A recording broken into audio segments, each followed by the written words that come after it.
महात्मा बुद्ध का जन्म ईसा पूर्व 563 के आसपास लुम्बिनी नामक स्थान पर हुआ था, जो आज नेपाल में स्थित है। उनका वास्तविक नाम सिद्धार्थ था और वे शाक्य गणराज्य के राजा शुद्धोधन के पुत्र थे। माता का नाम महामाया था, जो कोली वंश की राजकुमारी थीं। जन्म के 7वें दिन ही उनकी माता का देहांत हो गया, जिसके बाद उनका लालन पालन उनकी मौसी महाप्रजापति गौतमी ने किया।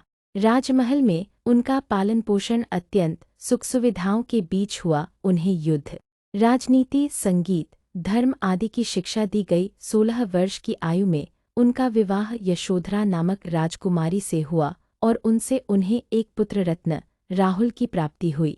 राजसी वैभव के बीच भी सिद्धार्थ का मन संसारिक मोहमाया में नहीं लगा। वे जीवन के मूल प्रश्नों से जूझते रहे। जन्म, मृत्यु, पीड़ा, दुख का कारण और मुक्ति का मार्ग क्या है? वैराग्य और संन्यास। एक दिन सिद्धार्थ नगर भ्रमण पर निकले। वहां उन्होंने 4 दृश्यों को देखा, एक वृद्ध व्यक्ति, एक रोगी, एक मृत शरीर और एक सन्यासी। इन दृश्यों ने उन्हें गहरे विचार में डाल दिया। उन्होंने पहली बार यह महसूस किया कि संसार में दुख, रोग, मृत्यु और अपवित्रता जैसी वास्तविकताएं हैं, जिनसे कोई बच नहीं सकता। इस अनुभव ने उनके मन में वैराग्य की भावना जगा दी। 29 वर्ष की आयु में एक रात्रि जब सभी सो रहे थे, तब उन्होंने अपने परिवार को त्याग कर सत्य की खोज में संन्यास ले लिया। इस त्याग को महाभिनिष्क्रमण कहा जाता है।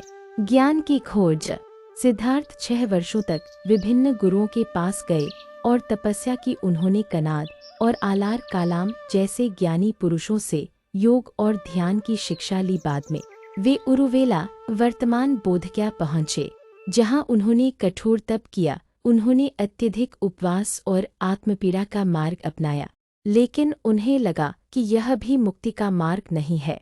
अंततः उन्होंने मध्यम मार्ग अपनाने का निर्णय लिया।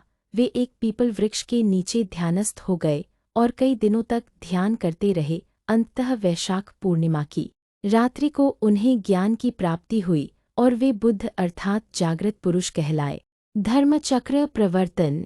ज्ञान प्राप्ति के बाद बुद्ध सारनाथ वाराणसी के निकट पहुँचे। वहां उन्होंने अपने 5 पूर्व साथियों को अपना पहला उपदेश दिया, जिसे धर्मचक्र प्रवर्तन कहा जाता है। इस उपदेश में उन्होंने 4 आर्य सत्य और अष्टांगिक मार्ग का वर्णन किया। 4 आर्य सत्य। बौद्ध संघ की स्थापना। महात्मा बुद्ध ने अपने उपदेशों के माध्यम से एक धर्म समुदाय संघ की स्थापना की। इसमें भिक्षु, भिक्षुनियां और साधारण अनुयायी शामिल थे। यह संघ समाज के सभी वर्गों के लोगों के लिए खुला था, चाहे वे किसी भी जाति, लिंग या वर्ण से संबंधित हों। संघ के अनुयायी बुद्ध के बताए मार्ग पर चलकर आत्मज्ञान प्राप्त करने का प्रयास करते थे।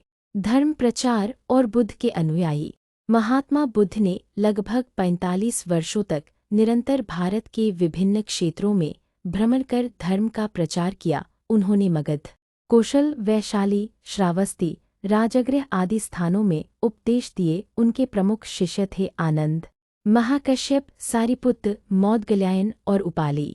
बुद्ध के जीवनकाल में ही बौद्ध धर्म एक संगठित रूप ले चुका था और समाज के विभिन्न वर्गों में उसे स्वीकार किया जाने लगा था। महापरिनिर्वाण। 80 वर्ष की आयु में महात्मा बुद्ध कुशीनगर, वर्तमान उत्तर प्रदेश पहुँचे, जहाँ उन्होंने वैशाख पूर्णिमा के दिन अंतिम उपदेश देते हुए महापरिनिर्वाण प्राप्त किया। उन्होंने अपने अंतिम शब्दों में कहा, अब दीपो भव, अपने दीपक स्वयं बनो। संत कबीर भजन कुबेरपुर चैनल सब्सक्राइब करें। बुद्ध के विचारों का वैश्विक प्रभाव। महात्मा बुद्ध के विचार भारत तक सीमित नहीं रहे। अशोक महान के शासनकाल में बौद्ध धर्म भारत से बाहर श्रीलंका, तिब्बत, चीन, जापान, थाईलैंड, म्यांमार, वियतनाम और अन्य एशियाई देशों में फैल गया। आज भी बौद्ध धर्म विश्व के प्रमुख धर्मों में से एक है। बुद्ध का दर्शन न केवल एक धार्मिक विचारधारा है, बल्कि यह एक जीवन शैली, नैतिक मूल्य और ध्यान प्रक्रिया है, जो आधुनिक जीवन में भी प्रासंगिक है। अनेक मनोवैज्ञानिक और चिकित्सकीय पद्धतियाँ आज बौद्ध ध्यान, माइंडफुलनेस को अपनाकर लोगों को मानसिक शांति प्रदान कर रही हैं। निष्कर्ष। महात्मा बुद्ध का जीवन और उनका संदेश आज भी संसार के लिए एक प्रकाश स्तंभ के समान है। उन्होंने न केवल धार्मिक क्रांति की, बल्कि सामाजिक समानता, अहिंसा, करुणा और आत्मज्ञान के द्वारा एक ऐसे समाज की कल्पना की जिसमें व्यक्ति अपने भीतर झांककर सच्चे सुख और शांति की खोज कर सके।